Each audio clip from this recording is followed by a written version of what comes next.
Sir SP గారితో ఈ విషయమే మాట్లాడాం సార్. ఎస్పీ గారు, డిఎస్పీ గారు, సిఏ గారు, ఎస్ఐ గారు అందరు ఉన్నారు. వాళ్ళకి మా బాధ ఏంటి, మేము ఏం కోరుకుంటున్నాము, ముద్దాయిలకి ఖచ్చితంగా మా అమ్మాయి ఏమైనా డెత్ జరిగితే ముద్దాయిలకి ఖచ్చితంగా శిక్ష పడాలని చెప్పి మా అభిప్రాయం చెప్పాము వాళ్ళకు. వాళ్ళు కూడా అదే పద్ధతిగా స్పందించి ఖచ్చితంగా మేము శిక్ష పడేలాగా మీకు న్యాయం జరిగేలాగా చూస్తామని చెప్పి ఇన్వెస్టిగేషన్స్ అన్నీ అందుకొరకే ఇంత స్ట్రాంగ్గా చేశామని చెప్పారు. మాకు పోలీస్ వ్యవస్థ కరెక్ట్గానే పనిచేస్తుందని ఇక్కడికి వచ్చిన తర్వాత అర్థమైంది. అంతకుముందు మాకు చాలా అనుమానాలు ఉన్నాయి లోపల. అంటే వీళ్ళు ఏం చేస్తున్నారు, ఏమైనా ఇన్ఫ్లుయెన్స్ పని చేస్తుందా, ఏమైనా మేనేజ్ చేస్తారా ఏంటి, బయట నుంచి మాకేమైనా అన్యాయం జరుగుతుందేమో అని చెప్పి కొన్ని డౌట్లు ఉండేటివి. ఇక్కడికి వచ్చిన తర్వాత పిన్ టు పిన్ వాళ్ళు చెప్పిన తర్వాత ఎక్కడా పొరపాటు జరగదనే నమ్మకంతో మేము వెళ్తున్నాము. అయితే ఇప్పుడు తర్వాత కూడా వాళ్ళు చేసే పని పర్ఫెక్ట్గా చేయమని మేము మీ ద్వారా పోలీస్ డిపార్ట్మెంట్ కూడా రిక్వెస్ట్ చేస్తున్నాం. మేము స్టేట్మెంట్ ఇచ్చాము సార్. ఇప్పుడు స్టేట్మెంట్ ఇచ్చాము.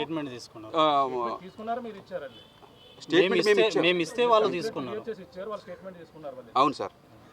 కాబట్టి ఇందులో ఎక్కడ మాకు అన్యాయం జరగకుండా సార్ వాళ్ళు అని హామీ ఇచ్చారు మాకు. ఖచ్చితంగా నిందితులకు శిక్ష పడేలాగా మేము పనిచేస్తామని చెప్పి. పడకపోతే మాత్రం ఒకవేళ శిక్ష పడకుండా తప్పించే పరిస్థితులు ఏమైనా ఉంటే మేము ఖచ్చితంగా పోరాటం అయితే చాలా చాలా దూరం వెళ్తాం.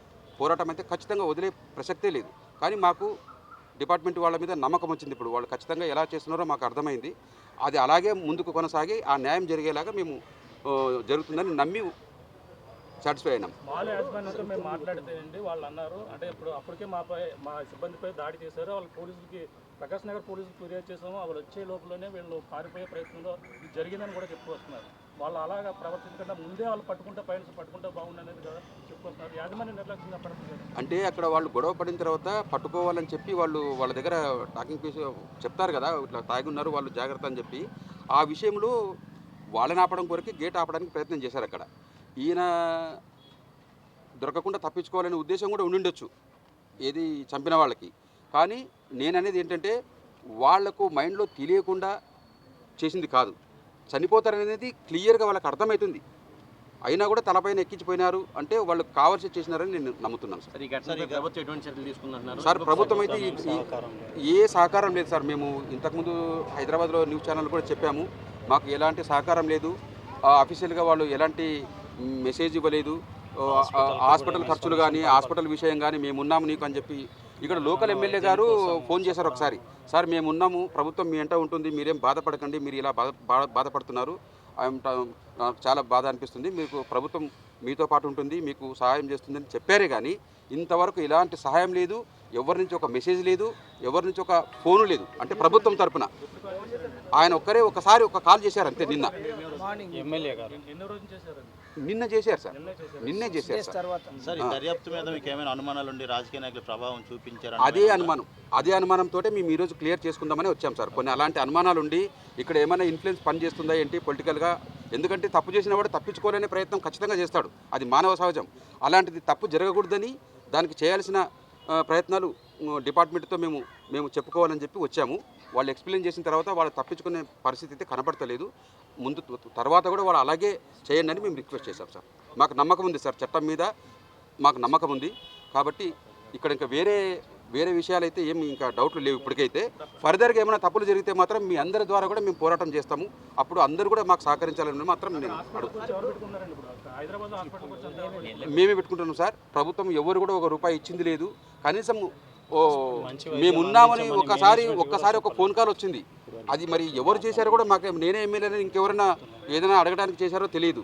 కానీ ఎమ్మెల్యే గారిని నేను సోన్సన్ అంటే ఆయన వాయిస్ కూడా నాకు తెలియదు కదా, ఇక్కడ వాళ్ళు మాకేం పరిచయం లేదు.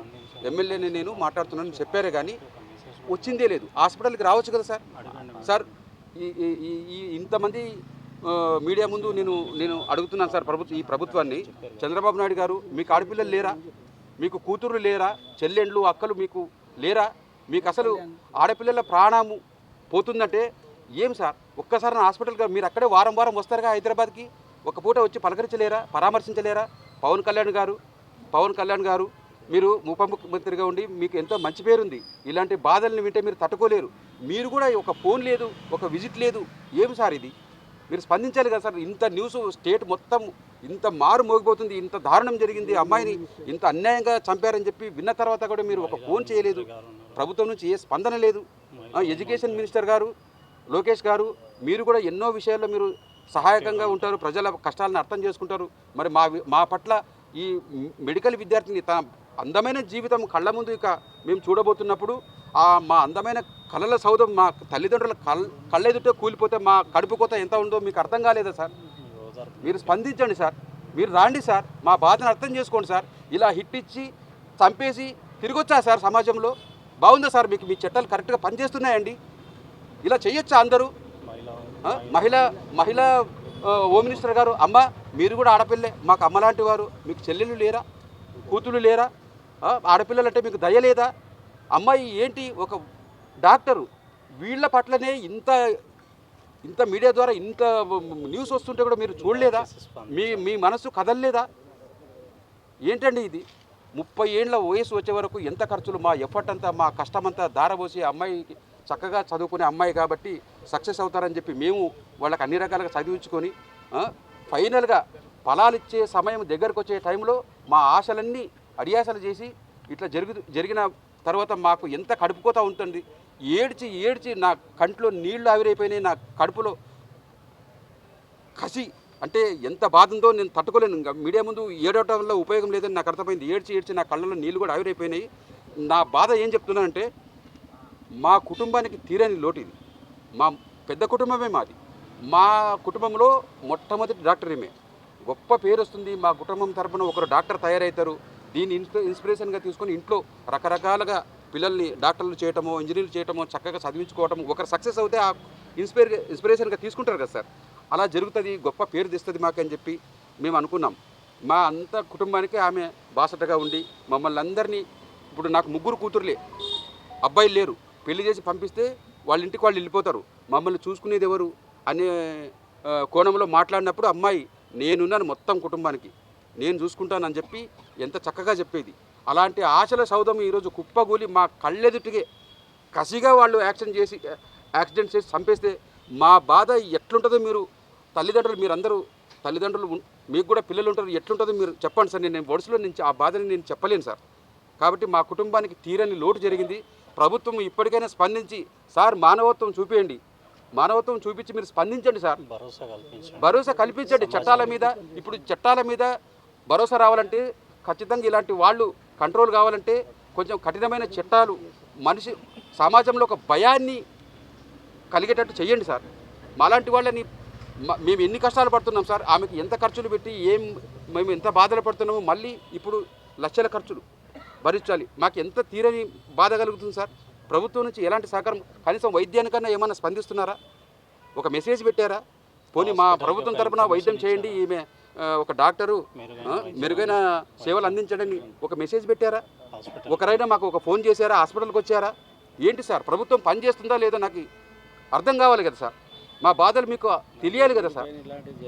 ఇలాంటివి జరిగినప్పుడు కూడా మీరు స్పందించకపోతే ఇంకా ఏంటి సార్? అసలు ఇది ప్రజాస్వామ్యమా? అసలు మేము ఎక్కడ బతుకుతున్నాం సార్? ప్రజాస్వామ్యం బతుకుతున్నామా? ఇష్టం వచ్చినట్టు ప్రవర్తించే సమాజంలో బతుకుతున్నామా? మీరు దయచేసి మా బాధను అర్థం చేసుకొని మాకు న్యాయం చేస్తారని మీ ప్రభుత్వం మీద మాకు నమ్మకం ఉంది సార్. ఇప్పటికైనా స్పందించండి సార్, దయచేసి స్పందించండి సార్. సంబంధిత అధికారులు అందరూ కూడా మాకు న్యాయం జరిగేటట్టుగా స్పందించడమని నేను మరీ కోరుకుంటున్నాను సార్. డాక్టర్ ప్రియాంకకు న్యాయం జరిగేదాకా పోరాటం ఆగదు.